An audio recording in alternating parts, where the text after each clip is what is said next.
మన భారతదేశం యొక్క రక్షణ ఆయుధాల గురించి ప్రపంచవ్యాప్తంగా చర్చలు జరుగుతూ ఉన్నాయి.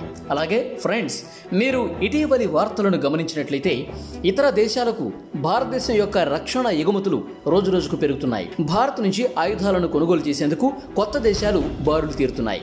భారతదేశం యొక్క రక్షణ ఎగుమతులు పెరుగుతున్నప్పుడు గత నెలలో ఇజ్రాయెల్కు మన దేశ ఆయుధాల అవసరం ఏర్పడింది. ఇక్కడ ఆశ్చర్యకరమైన విషయం ఏంటంటే, ఇతర దేశాలకు రక్షణ ఆయుధాలను ఎగుమతి చేసినట్లు ఇజ్రాయెల్కు రక్షణ ఆయుధాలు పంపడం అంత సులభమైన పని కాదు. అయితే మన దేశం ఈ సవాలును స్వీకరించి ఏప్రిల్ 8వ తేదీన రహస్య సముద్ర మార్గం ద్వారా ఇజ్రాయెల్కు ఆయుధాలతో కూడిన ఓడను పంపగలిగింది. ఆయుధాలతో నిండిన ఈ ఓడ మే 25 నాటికి ఇజ్రాయెల్కు చేరుకోవాల్సి ఉంది. అయితే యూరోపియన్ దేశం స్పెయిన్ దాని అసలు రంగు చూపించి దారిలో ఒక అడ్డంకిని సృష్టించింది. ఆయుధాలతో నిండిన ఈ ఓడను మే 25 నాటికి ఇజ్రాయెల్కు చేరుకోకుండా అడ్డుకుంది. ఈ ఓడ గురించి ఇటీవల తాజా అప్డేట్ బయటకు వచ్చింది. దీన్ని మీరు తెలుసుకోవటం చాలా అవసరం. ఈ వీడియోలో పూర్తి అప్డేట్ గురించి తెలుసుకుందాం.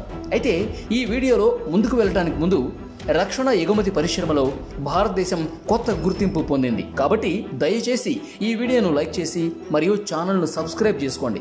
ప్రస్తుత రోజుల్లో భారత్ రష్యాల మధ్య స్నేహం, తర్వాత ఇజ్రాయెల్ భారత్ మధ్య స్నేహం గురించి ప్రపంచ దేశాలలో ఇప్పుడు చర్చ జరుగుతోంది. భారతదేశం మరియు రష్యా మధ్య $4 బిలియన్ రక్షణ ఆయుధాల ఒప్పందం ఖరారు గురించి మీరు వినే ఉంటారు. అయితే గత నెల ఏప్రిల్ 8వ తేదీన భారత్ పేలుడు పదార్థాలతో కూడిన ఓడను ఇజ్రాయెల్కు పంపిందని తెలిస్తే మీరు ఆశ్చర్యపోతారు. దీనివల్ల భారత రక్షణ ఆయుధాలు, వాటి తయారీలో ఉపయోగించే పేలుడు పదార్థాలకు రోజురోజుకు డిమాండ్ పెరుగుతోందని ఖచ్చితంగా చెప్పొచ్చు. ఇజ్రాయెల్కు సహాయం చేయడానికి భారత్ పేలుడు పదార్థాలతో కూడిన ఓడను పంపినప్పటికీ అది భారత్కు అంత తేలికైన పని మాత్రం కాదు. అయినా కూడా మన భారతదేశం ఇజ్రాయెల్ను ఆశ్చర్యానికి గురి చేసింది. తాజా సమాచారం ప్రకారం యూరోపియన్ దేశం స్పెయిన్ ఈ నౌకను తన నౌకాశ్రయం నుండి ముందుకు వెళ్లకుండా నిలిపివేసినట్లు తెలిసింది.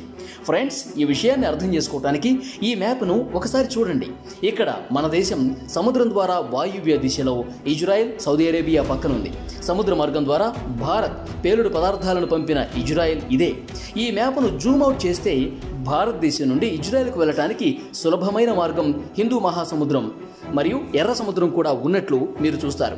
అయితే ఈ మార్గంలో వెళ్ళడానికి సమస్య ఏంటంటే, ఇది యెమెన్ గుండా వెళుతుంది. ప్రస్తుతం ఇజ్రాయెల్కు వెళ్లే అన్ని నౌకలు హౌతీ తిరుగుబాటుదారులచే దాడి చేయబడుతున్నాయి. ఈ పరిస్థితి గురించి భారతదేశానికి ముందే తెలుసు కాబట్టి పేలుడు పదార్థాలతో నిండిన ఈ ఓడ కూడా ఈ మార్గంలో ఇజ్రాయెల్కు పంపడం లేదు. అందువల్ల భారతదేశం ఈ మార్గంలో కాకుండా పేలుడు పదార్థాలను ఓడలో ఎక్కించి హిందూ మహాసముద్రం, దక్షిణాఫ్రికా, దక్షిణ అట్లాంటిక్ మహాసముద్రం మరియు ఉత్తర అట్లాంటిక్ మహాసముద్రం గుండా పంపడం ద్వారా ఇజ్రాయెల్కు పంపింది. తాజా నివేదికల ప్రకారం ఓడ కేవలం తక్కువ మొత్తంలో మాత్రమే కాకుండా ఇజ్రాయెల్లో ఆయుధాలను తయారు చేయడానికి ఉపయోగించే 27 టన్నుల పేలుడు పదార్థాలను కలిగి ఉంది. భారతదేశం నుంచి ఇజ్రాయెల్కు చేరుకోవటానికి ఈ మార్గం ద్వారా సుమారు 47 లేదా 48 రోజులు పడుతుంది. కాబట్టి ఓడ మరమ్మతు మరియు నిర్వహణ లేకుండా నేరుగా ఇజ్రాయెల్ చేరుకోవటం మాత్రం సాధ్యం కాదు. అందువల్ల భారతీయ నావికులు ఓడకు ఇంధనం నింపుకోవటం మరియు నిర్వహణ కోసం స్పెయిన్లోని ఓడరేవులో డాక్ చేయాలనుకున్నారు. అయితే స్పెయిన్ రక్షణ మంత్రిత్వ శాఖ తనిఖీలు నిర్వహించగా ఓడలో పేలుడు పదార్థాలు ఉన్నట్టు గుర్తించారు.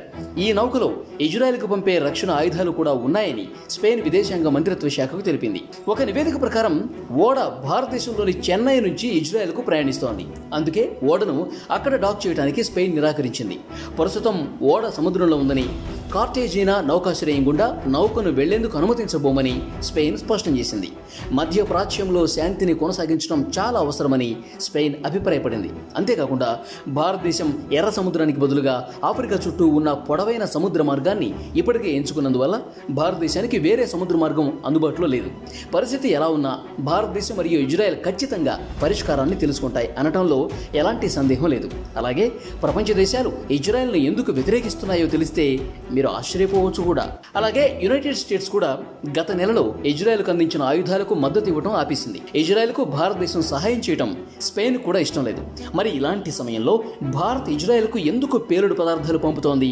దీన్ని అర్థం చేసుకోవాలంటే ఇజ్రాయెల్ క్లిష్ట పరిస్థితుల్లో భారతదేశానికి ఎంతగానో సహాయం చేసిందని మీరు తెలుసుకోవాలి. అందుకోసం ఇలాంటి సమయంలో ఇజ్రాయెల్కు ఎంత సహాయం చేసినా సరిపోదు అని భారత్ భావిస్తోంది. కార్గిల్ యుద్ధ సమయంలో ఇజ్రాయెల్ భారతదేశానికి ఎంతగానో సహాయం చేసిందని ప్రపంచవ్యాప్తంగా ఉన్న అన్ని దేశాలకు తెలుసు. ఇజ్రాయెల్ ప్రత్యేకంగా భారత వైమానిక దళానికి ఎంతగానో సాయం చేసింది. ఎందుకంటే ఆ సమయంలో ఖచ్చితంగా దాడి చేయడానికి మన దేశం వద్ద నిర్దిష్ట బాంబులు మరియు ఆయుధాలు లేవు.